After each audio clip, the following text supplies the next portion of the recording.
Hello everyone, આપ સૌનું ફરીવાર સ્વાગત છે દેવ પરમાર કી પાઠશાળામાં. અને જેમ આપણે સૌએ જોયું કે ટેટ 1ની એક્ઝામ આવી જવાની છે અને 14 ડિસેમ્બરની તારીખ એ લોકોએ ડિક્લેર કરી છે કે એ તારીખે પરીક્ષા લેવાશે. અને ખાસ કરીને 29 તારીખથી ફોર્મ ભરવાનું રજિસ્ટ્રેશન શરૂ થશે.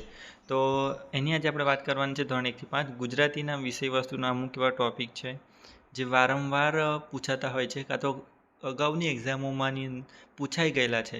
તો એવા ટૉપિકની ચર્ચા આપણે આજના વિડીયોમાં કરવાનું. ધોરણ 1 થી 5 ગુજરાતી વિષય વસ્તુ ટેટ 1ની એક્ઝામ માટે કોણ આપી શકે? તો પીટીસી ફરજિયાત હોવું જોઈએ, તો એ લોકો જ ટેટ 1ની એક્ઝામ આપી શકે છે.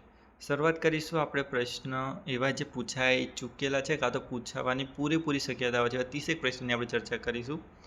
પહેલી વાત કરીએ તો સૌથી પહેલો પ્રશ્ન છે કે ધોરણ 1 ગુજરાતી પાઠ્યપુસ્તકનું નામ શું છે? તો કલરવ. આવા બેઠા પ્રશ્ન પૂછે છે કે ભાઈ પહેલા ધોરણની પાઠ્યપુસ્તકનું નામ શું છે? તો એનું નામ છે કલરવ. મેં તો ફુગ્ગો પાડેલ છે, તો આ કૃતિ કોની છે? તો એ છે રમેશ પારેખની. આનંદી કાગડો, આ કૃતિ છે ગીજુભાઈ બધેકાની. મેં એક બિલાડી પાડી છે, આ કૃતિ છે ચંદ્રવદન મહેતા, જેને આપણે ચંચી મહેતા તરીકે બી ઓળખીએ છીએ, એવાળા ચંદ્રવદન ચિમનભાઈ મહેતા. અજબ જેવી વાત છે, બરાબર, નાની મારી આંખ, તો એ વાળી કૃતિ કોની છે? તો કે ઉપેન્દ્રચાર્યની કૃતિ છે. પૂછાઈ ચૂકેલો છે અગાઉની એક્ઝામમાં. પછી જાંબુડો, તો એક વન છે તો શામજીભાઈ જમોડ અને તારાબહેન જમોડ. ધોરણ 1, તો એની અંદર કઈ રીતનો કક્કો ભણાવે છે? જે આપણે ક ખ ગ ભણીએ એવું નહીં આવતો, તો એની અંદર ક્રમ યાદ રાખવાનો છે. ગમન જ વરસ દ ક બ અ છ પ ડ ત ન ડ ટ ચ ખ. ક્રમની અંદર કક્કો શીખવામાં આવે છે, મતલબ અક્ષર શીખવવાની અંદર આવે છે. પ્રશ્ન 8ની વાત કરીએ. ધોરણ 2ના પાઠ્યપુસ્તકનું નામ શું છે? તો એ છે કલ્લોલ, ગુજરાતી માટેનું. ચલો, સાદડી જોડાક્ષર ધોરણ 2ની અંદર શીખવવામાં આવે છે. તો જે એ જોડાક્ષર છે તો કયા ધોરણની અંદર શીખવામાં આવે છે? ધોરણ 2, બરાબર. આગળ વાત કરીએ. પ્રશ્ન 10.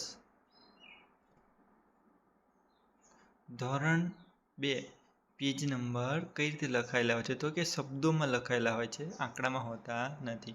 એ ધોરણ 2ના પાઠ્યપુસ્તક છે તો એની અંદર બધા જ પેજ નંબર શબ્દોની અંદર લખેલા હોય છે. 1.5 ફૂટની દાઢી ને 4 ફૂટની ચોટલી, તો એ કૃતિ છે રમણલાલ સોનીની.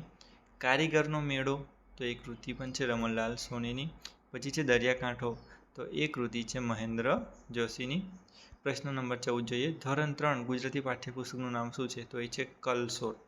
કાં તો એવું પૂછે કલસોર કયા ધોરણની અંદર આવે છે? તો એ છે ધોરણ 3. ટીકુબહેનનો વાંચવાના શોખીન, આ કૃતિ છે હર્ષવી પટેલ. પ્રશ્ન 16 જોઈએ. આંગણાનો જાદુ, તો એ કૃતિ છે પ્રકાશ પરમારની. મારા ફળિયાને લીમડે પોપટ રમે, તો એ છે સ્નેહરશ્મિની કૃતિ. જે સ્નેહરશ્મિનું ઉપનામ છે એ ઝીણાભાઈ દેસાઈનું ઉપનામ છે સ્નેહરશ્મિ. લપલપ્યો કાચબો, તો એ કૃષ્ણ દવેની કૃતિ છે, બરાબર. જેની અંદર કાચબો બોલ બોલ કરે છે અને બે હંસ એને બગલા એને ચાંચની અંદર મૂકીને લઈ જાય છે, એ વાળો વાર્તા એ લપલપ્યો કાચબો એ કૃષ્ણ દવેની કૃતિ છે. પ્રશ્ન 19. ઝાડ સાથે દોસ્તી, એ છે સુરેશ દલાલની કૃતિ. ધોરણ 4ના પાઠ્યપુસ્તકનું નામ શું છે? તો કે કુહુ, બરાબર. કુહુ એ ધોરણ 4ના ગુજરાતીના પાઠ્યપુસ્તકનું નામ છે. એક ચણો શેરીથી સટ સુધી, એ કૃતિ છે રમેશ પારેખની. પ્રશ્ન 22 જોઈએ. હુરે હુરે દાંત આવ્યા, તો એ કૃતિ છે ઉદયન ઠક્કરની. મારે પૂછવા છે 1-2 સવાલ, એ કૃતિ છે જીગર જોશીની. પ્રશ્ન 24. મિન્ટુભાઈ ગોળવાડા, તો એ કૃતિ છે રમણલાલ સોનીની. અંતર મંતર જંતર, એ કૃતિ છે મહેન્દ્ર જોશીની. ઠંડી, તો એ પણ છે કૃષ્ણ દવેની. લપલપ્યો કાચબોવાળા કૃષ્ણ દવે. પ્રશ્ન 27.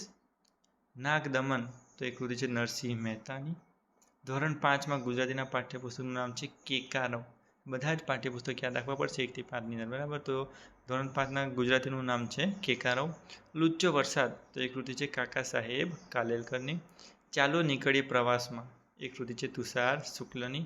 ડુંગર દાદાની દીકરી, એ કૃતિ છે ઈશ્વરલાલ જોશીની. છેલ્લો પ્રશ્ન. ચકલીને ચાંચ મળી, તો એ કૃતિ છે ચંદ્રકાંત શેઠની. તો આટલા કંઈક 32 પ્રશ્નોની આપણે વાત કરી, જે ખાસ કરીને જોઈએ તો કે ગુજરાતી વિષય વસ્તુને લગતા છે. તો આટલા પ્રશ્નો મોસ્ટ આઈએમપી છે. અગાઉની એક્ઝામોની અંદર પૂછાઈ ચૂકેલા છે, કાં તો હવે પછીની આ જે આવવાની છે એક્ઝામ પૂછાવાની પૂરેપૂરી સંભાવના છે. આ લગભગ આપણે જેટલા 31 કે 32 પ્રશ્નો છે એની અંદર 4-5 પ્રશ્નો તમને બેઠે બેઠા મળી જશે. તો તમે આના એસએસબી લઈ શકો છો, કાં તો પીડીએફ આની ટેલિગ્રામમાં મુકાઈ જશે. તો આપણે ફરીથી મળીશું દેવપરમાર કી પાઠશાળામાં નવા ટોપિક સાથે નવા વિડીયોમાં.